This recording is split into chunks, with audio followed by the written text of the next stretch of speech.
నేను మీ షాప్లో మొబైల్ కొన్నాను, ఇవాళ పనిచేయట్లేదు. దీనికి బదులు ఇంకో మొబైల్ ఎక్స్చేంజ్ సార్ మొబైల్ తీసుకున్నాక మాకు సంబంధం లేదు, అది పనిచేసిన ఎక్స్చేంజ్ అంటే ఉండదు అనుకోండి. సార్ ప్లీజ్ సార్, 4 నెలల జీతంతో కూడబెట్టుకొని కొన్ని సెల్ సార్. ఏమైంది తమ్ముడు? చూడండి సార్, నేను ఈ షాప్లో మొబైల్ కొన్నాను, ఇవాళ పనిచేయట్లేదు. ఎక్స్చేంజ్ మార్చమంటే మార్చట్లేదు. ఎందుకు మార్చారండి? కన్జ్యూమర్ యాక్ట్ 2019 ప్రకారం వినియోగదారుడికి అడిగే హక్కు ఉంది. నేను అడ్వకేట్ని. నీ దగ్గర బిల్లు ఉన్నదా తమ్ముడు? ఉంది సార్. ఏది? ఈ బిల్లు తీసుకొని కన్జ్యూమర్ కోర్టులోని కంప్లైంట్ ఇస్తాను. సార్ అంత పని చేయకండి సార్, ఏదో తప్పు అయిపోయింది, మొబైల్ ఇప్పుడు ఎక్స్చేంజ్ ఇచ్చేస్తుంది సార్ అనే thank you sir. Thank you తమ్ముడు, thank you. Thank you Babu.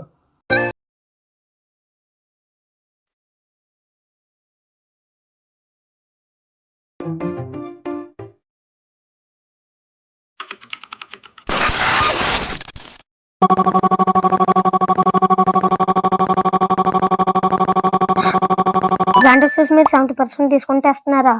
10 minutes వచ్చేద్దా? అమ్మ ఆర్డర్ పెట్టిమంటావా? ఏంటి మన ఊర్లో షాపింగ్ కంటే ఆన్లైన్ తక్కువ వస్తున్నారా? అయితే పెట్టి.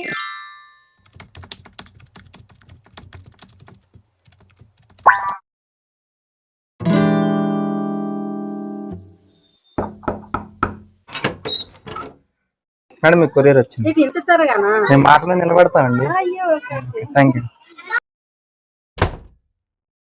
అమ్మ పార్సల్ వచ్చిందా? ఓపెన్ చేయి తొందరగా. సరే చేస్తాను.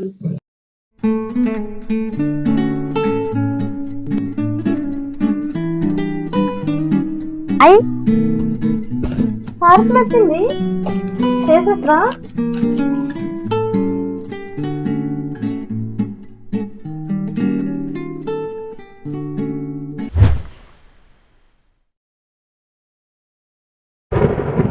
అదేంట్రా చూసి పెడితే చెప్పులు వచ్చినాయి?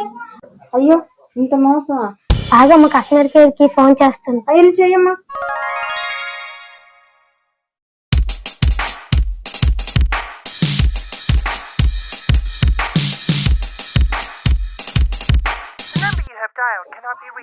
అమ్మ నాట్ అవైలబుల్ అని వస్తుందమ్మా.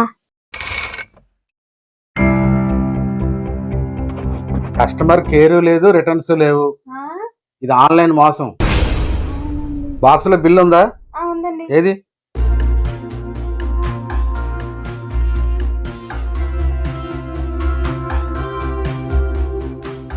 అయితే ఈ బిల్లు చూపించి కన్జ్యూమర్ కోర్టులోని కంప్లైంట్ ఇద్దాం. సైబర్ క్రైమ్ డిపార్ట్మెంట్ వాళ్ళు రంగంలో దిగి మనకి న్యాయం చేస్తారు. మోసపోతే మౌనంగా ఉండకండి, ఫిర్యాదు చెయ్యండి. వినియోగదారుడా, మీ హక్కులు మీరు తెలుసుకోండి. వినియోగదారుడా తెలుసుకోండి. ప్రతి వినియోగదారుడికి కన్జ్యూమర్ రైట్స్ యాక్ట్ 2019 సెక్షన్ 247 కల్పిస్తుంది మీకు సరైన నాణ్యత పొందే హక్కు, పూర్తి సమాచారం పొందే హక్కు, మోసానికి గురి కాకుండా ఉండే హక్కు, ఫిర్యాదు చేసే హక్కు, న్యాయం పొందే హక్కు.